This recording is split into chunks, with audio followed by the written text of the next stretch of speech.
Greetings and welcome. This is Rajiv Makni and the show is, of course, your absolute favorite, the Cell Guru Show. All cool things about the mobile, and we'll start off with nothing. Yes, nothing. I won't make that joke. I've made too many jokes about nothing, the company, so I'll just say this. A phone from nothing. Nothing announces its first phone. It's coming this summer. Looks really, really exciting. This is an exciting company to track. Do keep looking at this brand. Then the Oppo K10, the new budget phone from Oppo. Nice design-focused budget phone. Snapdragon 680 chipset, 33-watt fast charging, 50-megapixel triple camera, and prices 14,990. This could be a big one. Can it be the new budget king under 15,000 rupees? Then the Realme 9 Speed Edition. Two new phones in the Realme 9 series. We review the Realme 9 Speed Edition, performance-centric device, Snapdragon 778G 5G processor, nice good looks, 128GB storage, 48-megapixel triple camera, and prices under 20,000 rupees for this one. And we've got the Oppo Enco Air 2 TWS review. Looks like AirPods without the silicone tips, lightweight, good sound, no noise cancellation, super affordable, 2,499. We'll tell you, is this a buy or not? And of course, we'll start off with all the news coming in from the world of mobiles, and our top story is that Nothing, the brand, has announced something, and that something is big. What we all were expecting, the Nothing Phone 1. Lots of rumors, laptop, tablet, even a TV, but they did what everybody was actually asking them to do, the Phone 1. Interesting, it'll come out in summer of 2022, and I like the way this company builds up the hype. I like the way this company is kind of doing Apple-ish kind of things, and I like that. Here's all the news that you really wanted.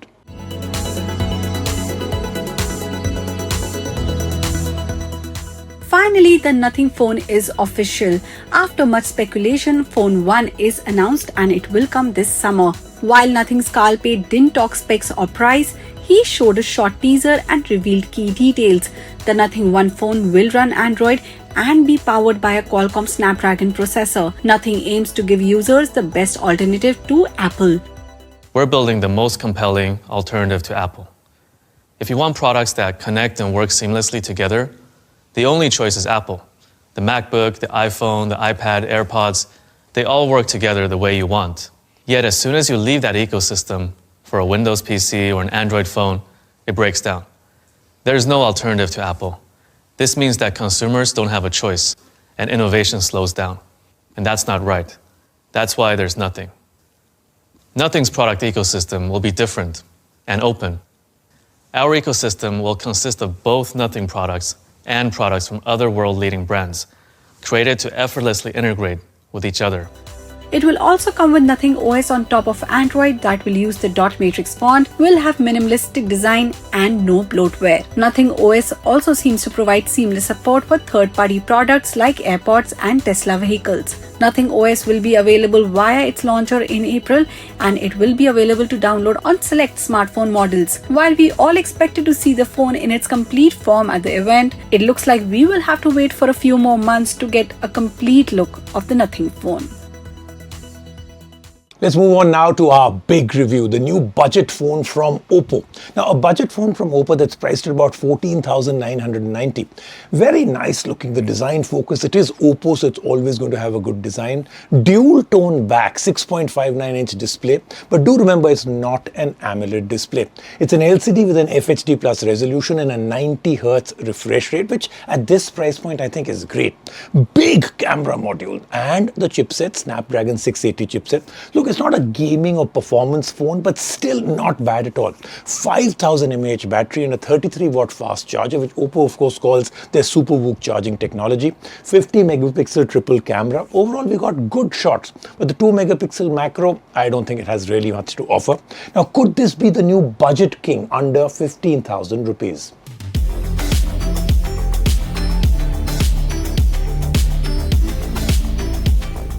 The highly competitive value segment is dominated by Xiaomi and Realme, but there is room for more. Oppo's latest, the Oppo K10, is focused on design with top-notch camera chops to back it up. Will that be enough to challenge the alternatives? That's what we find out in the Cell Guru review of the Oppo K10.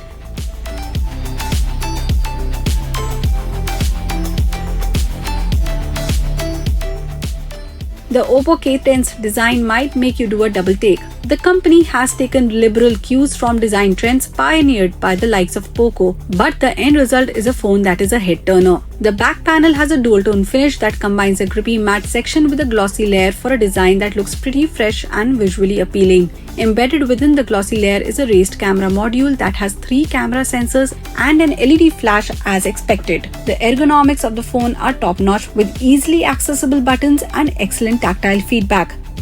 The side-mounted fingerprint scanner is easily reachable and quickly unlocks the phone. The general look and feel shouts premium and stands out within the segment. The front of the phone is equally well equipped with a 6.5-inch Full HD panel. Unfortunately, Oppo has opted for an LCD panel that might be off-putting to some buyers. Regardless, you get a 90Hz refresh rate and the display looks pretty good. Colors look punchy and overall brightness levels are enough to ensure that the phone remains visible outdoors. However, you won't be getting the deep blacks that are possible with an AMOLED panel. The Oppo K10 balances long battery life with performance via a Snapdragon 680 processor. The focus here is on everyday usability, and that's exactly what you get. The interface remains smooth and fluid even with extended multitasking. The phone manages gaming reasonably well too, but you will want to turn down the settings for heavier titles. We tried games like Call of Duty Mobile and Genshin Impact on the phone. The phone maintained a stable frame rate in Call of Duty and didn't heat up too much either. However, in Genshin Impact, you will have to switch to medium or even low settings for a good gaming experience. Extended gaming also takes a big chunk out of the 5000 mAh battery, but if your use case is normal everyday use with social media, texting and calling, the K10 will comfortably last a full day and more. The phone supports 33-watt charging as well, which takes about an hour to completely top off the phone.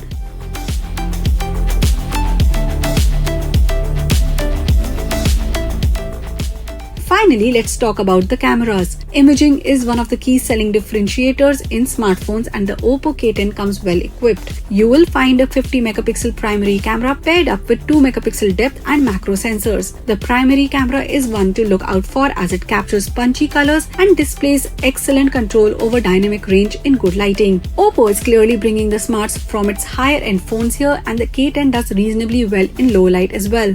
We also like the portrait mode where the phone does a good job at segmentation and the software bokeh looks convincing. The 2-megapixel macro camera is a bit of a disappointment with its low resolution. We found that it struggled to lock focus. On the other hand, the 16-megapixel front camera stands out. The phone takes excellent selfies with good detail and color balance.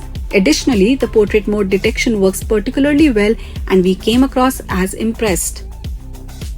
Overall priced starting 14,990 rupees, the Oppo K10 is a good bet for anyone who values design and imaging. While it might not win in all-out performance, the phone is a perfectly good daily driver and is well worth the look.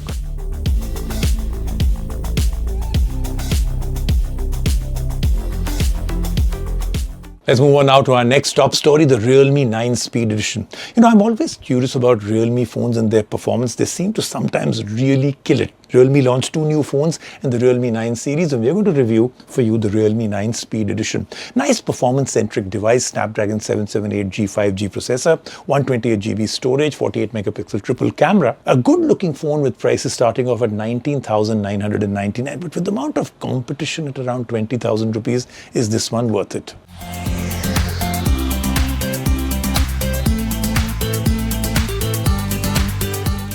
When we say that smartphones have been democratized and there's something for everyone, it quite literally means that there's a smartphone out there for every specific need. The Realme 9 Speed Edition is one such phone. The phone slots in between the regular Realme 9 and the higher-end Realme 9 Pro Plus and is aimed at gamers who have a need for speed. But is this midway ground the way to go? We try and find out in our Realme 9 Speed Edition review. The design of the Realme 9 Speed Edition fits into the broader Realme 9 series portfolio. The body is finished with a matte back and not only avoids fingerprints but gives the phone sufficient grip during long gaming sessions. The Starry Glow variant looks quite distinctive too and will certainly catch eyeballs.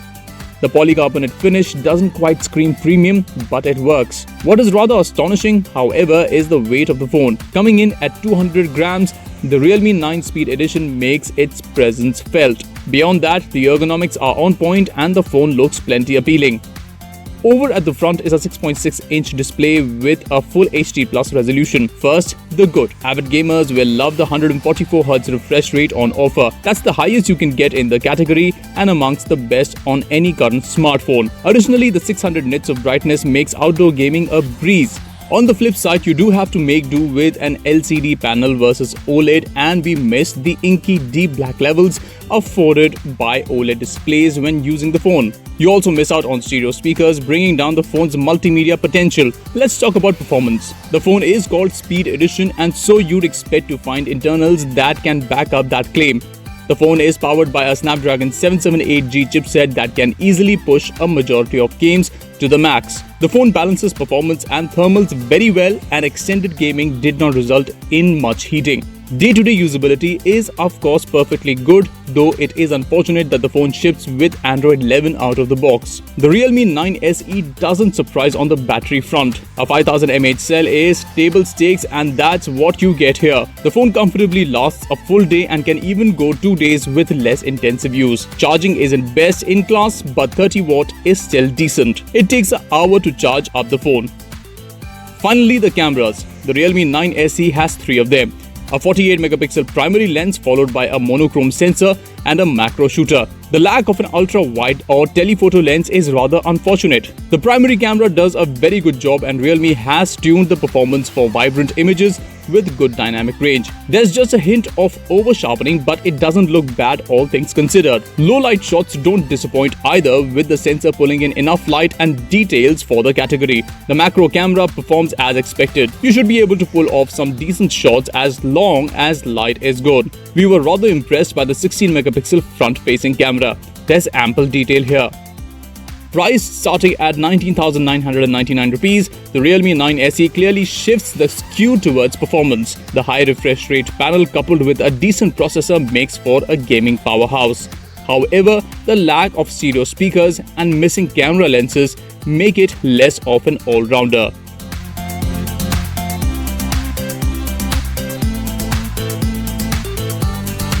One more week, one more TWS earbuds review, but this is a good one at a good price. Oppo Enco Air 2. You know, Oppo always nails it. They have really good stuff with the audio that they put on a budget. These look like AirPods somewhat, at least to me. Look like AirPods without the silicon tip, of course. You'll get a lot of ambient sound because there's no noise cancellation, but good audio quality, and it's super affordable at 2,499. So we'll tell you everything about it. Eventually, we'll also tell you, should you buy them? True wireless earphones are a dime and a dozen. From noise cancellation to sound quality and even battery life, nearly all of the features that make a good headset great have been commoditized. So how exactly does a company differentiate? That's the question we had in mind when we got our hands on the Oppo Enco Air 2. Oppo has built a reputation of excellent sound quality backed with great value, but it'll take a lot more to leave a mark. Does the Oppo Enco Air 2 succeed? That's what we try to find out in the Cell Guru review. Right off the bat, it is clear that Oppo is focusing on design with the Enco Air 2. The case has a translucent material at the top that Oppo dubs not too imaginatively as a jelly case lid. The end result is a design that shows off the earphones sitting inside the case. The rest of the case is a pretty standard pebble-like design.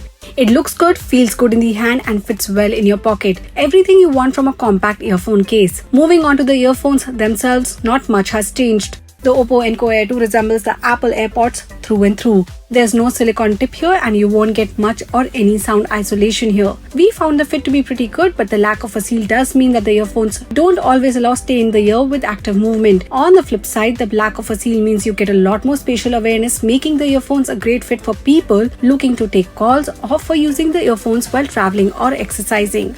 Weighing in at 3.5 grams, the earphones are plenty comfortable for all-day use. Oppo is also making use of touch surfaces on the side of the earphones for gesture-based navigation. Now, gesture-based navigation is pretty standard across true wireless earphones, but what isn't is the ability to shoot photos by double-tapping your earphone.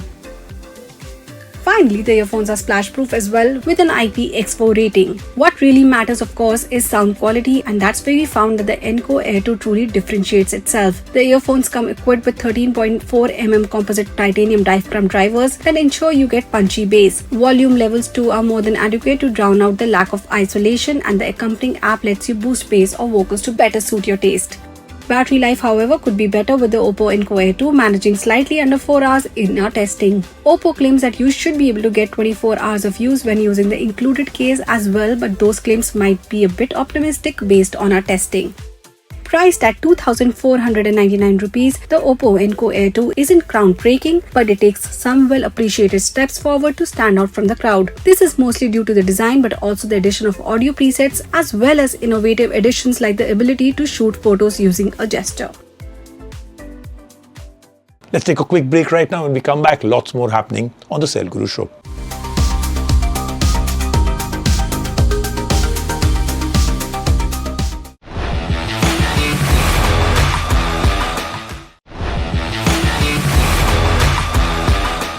Welcome back to the Cell Guru Show. VPN, you've heard about it, right? A lot of confusion around this entire thing. How does it help protect you? How do you set it up? Is it illegal to use? And how does it actually benefit you? Well, Rubina has the story.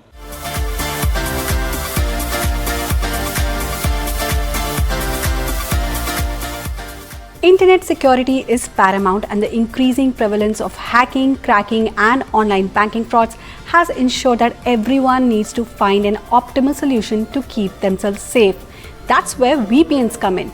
Short for Virtual Private Network, VPNs are some of the simplest and most effective tools to protect your internet activity from those with malicious intent. But how does it protect you? Instead of connecting your computer directly to the internet, a VPN sends all your traffic through a secure encrypted tunnel. This secure pipeline ensures that nobody can see your internet activities, including hackers or even your internet service provider. VPNs are particularly handy to use when working on public Wi-Fi. Say, for example, you are at an airport or a cafe. There's no guarantee that network is well protected. Using a VPN, you can connect to a secure online server and tunnel all your traffic through it to stay secure against any threat or bad actors. Getting set up with a VPN service is easy, and there are many options on the market, some more secure than others. One of the best free options is Proton VPN. Step 1. Download app from the App Store or Google Play Store to your iPhone or your Android device. Step 2. Sign up for a free account. The free account should be enough to get you started and gives you access to a handful of server locations. Step 3. Tap Connect. On iOS and Android, the app will ask you to make a VPN connection request. Once you tap OK, the VPN connection will be established. And that's it. 3 easy steps to get started with a VPN service. Looking for a bit more? Features like built-in ad blocking, higher speeds, and more server locations? Paid VPN services like NordVPN, Proton VPN's premium service, and ExpressVPN are the way to go. So there you go. Next time you're out and about, switch on a VPN and keep yourself protected from unwanted snoopers.